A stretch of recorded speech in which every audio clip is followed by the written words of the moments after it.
Assalamualaikum warahmatullahi wabarakatuh. Seperti teman-teman sudah tahu juga, semalam itu batas akhir pendaftaran pilkada. Pendaftaran sudah ditutup.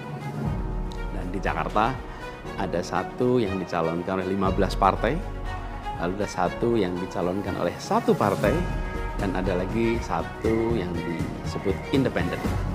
Dan saya tidak termasuk di dalamnya.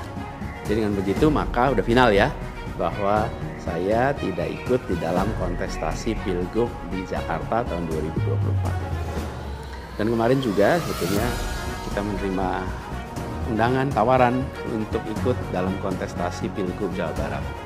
Kita apresiasi sekali ajakan ini, panggilan ini, tapi dengan mempertimbangkan berbagai faktor, saya putuskan untuk tidak mengikuti kontestasi di Jawa Barat. Nah, saya ingin sampaikan beberapa poin respon singkat atas situasi yang saat ini sedang terjadi. Pertama, saya ingin sampaikan terima kasih. Terima kasih banyak kepada semuanya yang selama 1,5 tahun ini, hampir 2 tahun, ikut mendukung perjuangan yang luar biasa di jalur Pilpres, Pilgub, sampai dengan titik ini. Gak bisa saya sebut satu persatu, terlalu banyak. Tapi yang jelas, semua yang terlibat adalah pejuang yang luar biasa, yang membuat perjuangan besar ini terasa jadi ringan, terasa jadi bermakna. Dan semoga Allah SWT, Tuhan yang Maha Kuasa, jadikan perjuangan kemarin sebagai catatan amal untuk kita semua. Insya Allah kita terus berjuang untuk tujuan yang sama ke depan. Kita selalu bicara tentang kesetaraan, keadilan, kesamaan kesempatan, keinginan untuk Indonesia yang lebih adil, lebih maju, lebih sejahtera buat semuanya. Nah, dalam itu juga, jadi 2 tahun terakhir ini ketika kami keliling, berkampanye, menemukan begitu banyak hikmah, pelajaran yang luar biasa. Saya berkeliling lebih dari 130 kota dan berjumpa dengan begitu banyak yang setiap jabat tangan bukan basa-basi, jabat tangan dengan penuh rasa, sepenuh hati, dan eratnya jabat tangan mencerminkan semangat yang menggelora di dadanya. Ada yang pelukan, ada yang jabat erat, ada yang pegang tangan, dan semua adalah ungkapan keinginan untuk Indonesia lebih baik. Banyak sekali cerita-cerita dalam interaksi itu yang tidak mungkin terlupakan. Apalagi kalau lihat teman-teman muda, Masya Allah, luar biasa. Kiprah anak muda di dalam proses kampanye kemarin itu membuat kita makin optimis. Kenapa makin optimis? Karena kita punya stok anak-anak muda yang mau bekerja melampaui sekedar kepentingan dirinya, pribadinya. Ini kita masih di bulan peringatan kemerdekaan ya. Di bulan kemerdekaan ini kita memperingati perjuangan para pendiri bangsa yang pada waktu itu banyak sekali yang masih muda-muda. Jadi ketika lihat anak-anak muda yang kemarin terlibat, rasanya dan makin yakin kita masih punya stok pejuang yang amat banyak. Pejuang yang akan membawa Indonesia menjadi lebih adil, lebih baik buat semuanya. Jadi perjalanan ini memberikan optimisme yang sangat besar. Dan rasa optimisme ini makin tumbuh melihat berbagai elemen masyarakat sejak minggu lalu yang turun langsung mengawal keputusan MK dan mendorong tegaknya amanat reformasi yang memang kenyataannya ini, sayangnya ini, banyak dihadapi dengan cara yang represif dan berlebihan. Anak-anak muda cedera, luka di saat mereka datang untuk ikut mengirimkan pesan kami ingin mengawal konstitusi. Kami ingin meluruskan usaha pembengkokan atas konstitusi. Karena itu hadapi juga dengan rasa cinta sebagai saudara sebangsa. Ini sangat disesali dan ini tidak boleh berulang lagi. Tapi bukan anak-anak muda, jangan pernah gentar. Jangan pernah mundur. Insyaallah itu jadi catatan untuk diceritakan dengan rasa bangga. Ketika Indonesia konstitusinya terancam, maka anak muda tidak diam, anak muda terlibat. Dan banyak juga generasi-generasi lebih senior yang memilih terlibat walaupun secara usia sudah senior. Dan gerakan ini juga jelas memberikan hasil. Apa yang terjadi? putusan MK tetap tegak. DPR dan KPU harus mengikuti. Dan di banyak daerah ada calon-calon yang diinginkan publik yang tadinya ditutup jalannya, kemudian terbuka. Kenapa? Karena elitnya dipaksa oleh konstitusi untuk memberikan jalan. Dan ini adalah sebuah kesempatan untuk kita memperbaiki kualitas demokrasi dan harapannya nanti mutu pemerintahan di seluruh wilayah Indonesia. Jadi kemudahan yang disediakan oleh MK ini bisa dimanfaatkan. Walaupun di beberapa daerah juga tidak dimanfaatkan oleh partai-partai merespon aspirasi yang sesungguhnya ada di masyarakat. Karena pilkada ini kan pemilihan di tingkat daerah yang harusnya mencerminkan aspirasi daerah, bukan aspirasi di puncak nasional. Tapi dalam kenyataannya tidak selalu semua bisa berjalan seperti itu. Nah, gerakan masif mengawal putusan MK di berbagai kota ini juga menunjukkan bahwa tidak benar bila rakyat Indonesia disebut sudah apatis, sudah tidak peduli pada kondisi demokrasi. Nope, sama sekali tidak. Harapan itu menyala, harapan itu menyala terang, dan insya Allah makin terang. Dan terangnya harapan ini harus terus kita jaga, kita besarkan sama-sama. Nah, hal lain yang ingin saya sampaikan, bahwa takdir Allah, Tuhan Yang Maha Kuasa, sudah tertulis bahwa saya tidak mengikuti kontestasi kali ini. Dan sejujurnya ada selalu rasa lega setiap kali melewati sebuah persimpangan jalan. Ketika amanat itu diberikan, artinya Allah SWT meyakini bahwa ini yang terbaik. Dan ketika amanat itu tidak berikan, saya yakin Allah SWT sedang melindungi pada kita. Jadi itu juga yang saya jalani selama ini. Begitu kita menyaksikan situasinya, hasilnya, maka saya yakin insya Allah ada hikmah-hikmah besar yang akan muncul nanti. Mungkin ada yang tanya, Pak Anies, ada nggak penyesalan tidak mengikuti pilkada ini? Kalau saya ditanya ada penyesalan, tidak ada. Ada penyesalan itu. Apa yang saya sesali?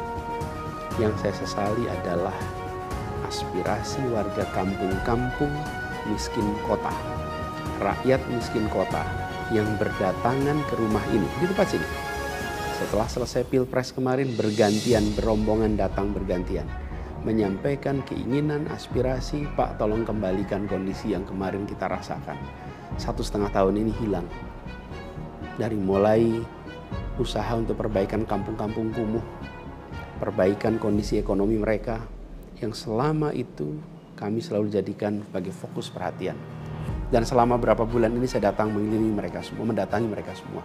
Ini yang saya, kalau dibilang perasaan ya, ada perasaan, waduh ini aspirasi ini nggak bisa kita tuntaskan. Lihat warga kampung Bayam yang terlantar, berat rasanya. Lihat kampung-kampung yang setiap kali kita datang, Pak tolong ini dituntaskan, berat rasanya kalau mereka tidak bisa mendapatkan penuntasan atas usaha meningkatkan kesejahteraannya. Itu yang kalau ditanya sebagai rasa sesal, bagaimana rakyat miskin di Jakarta yang menjadi fokus perhatian kita tidak bisa saya penuhi harapannya. Para saudara-saudara semua, warga kampung di Jakarta, rakyat miskin kota, saya minta maaf karena tidak bisa membantu melalui jalan pemegang kewenangan, pembuat kebijakan. Tapi bukan berarti perjuangan kita berhenti dan bukan berarti ikhtiar kita selesai di sini, enggak. Dengan cara lain nanti kita sama-sama berjuang untuk bisa memperbaiki kondisi rakyat miskin kota yang saat ini sedang menghadapi tantangan yang besar sekali. Tantangan lain yang saya rasakan ya ketika mengikuti proses ini semua, bahwa terbuka kenyataan bahwa sistem politik kita, demokrasi kita masih amat ringkih, dan kita punya PR untuk mengajak seluruh rakyat memiliki kesadaran yang lebih baik tentang proses politik, tentang proses demokrasi, agar demokrasi kita itu bisa berjalan dengan benar, berjalan dengan baik, dan hasilnya adalah untuk dirasakan seluruh rakyat. Ini PR tersendiri dan bukan sesuatu yang sederhana, tapi kita harus kerja keras. Dan saya rasa kita jangan berhenti di sini. Karena itu, salah satu tujuan besar yang akan diperjuangkan ke depan adalah meningkatkan kesadaran politik dan demokrasi Indonesia. Membantu mendorong supaya inisiatif-inisiatif, gerakan-gerakan sosial masyarakatan itu bisa tumbuh berkembang khususnya di kalangan anak-anak muda. Seperti yang selama ini sudah dikerjakan, seperti misalnya humanis, ubah bareng, turun tangan, dan lain-lain. Nah, ada hal lain yang saya ingin share di sini. Kalau dalam interaksi, termasuk juga di sosial media, banyak sekali yang memberikan usul, saran, lebih baik Anies berkarir di luar negeri aja. Ada yang usul saya ke lembaga-lembaga internasional, ada yang berusul saya untuk mengajar di kampus-kampus di luar negeri. Saya jawab tidak, insya Allah tidak. Saya mencintai Indonesia secara tanpa syarat. Di sini saya dilahirkan, di sini saya dibesarkan, dan di sini saya akan berjuang. Kecintaan pada Indonesia membuat saya tidak akan bisa meninggalkan tanah ini. Saya akan tetap berada di Indonesia. Saya akan tetap berkarya di Indonesia. Saya akan tetap berjuang di Indonesia bersama dengan saudara-saudara sebangsa untuk membuat Indonesia lebih adil, lebih sejahtera bagi semuanya. Saya tidak akan meninggalkan Indonesia dan bekerja di tempat lain hanya karena situasi yang saya hadapi. Insya Allah ini akan terus menjadi pegangan saya ke depan. Tentu saya akan berkiprah di banyak tempat, tapi basis tetap di sini dan bekerja bersama dengan saudara-saudara sebangsa. Kemudian ada yang usul supaya saya masuk partai atau bikin partai politik. Nah gini, kalau masuk partai, pertanyaannya, partai mana yang sekarang tidak tersandra oleh kekuasaan? Nah, jangankan dimasuki, mencalonkan saja terancam. Agak berisiko juga bagi yang mengusulkan. Jadi ini adalah sebuah kenyataan nih. Jadi kita lihat aja ke depannya. Apakah lalu akan buat partai politik baru? Gini, bila untuk mengumpulkan semua semangat perubahan yang sekarang makin hari makin terasa besar, dan itu menjadi sebuah kekuatan, diperlukan menjadi gerakan, maka membangun ormas atau membangun partai baru, mungkin itu jalan yang akan kami tempuh. Kita lihat sama-sama ke depan. Semoga tidak terlalu lama lagi kita bisa mewujudkan langkah-langkah konkret untuk bisa mewadahi gerakan yang sekarang ini makin hari makin membesar.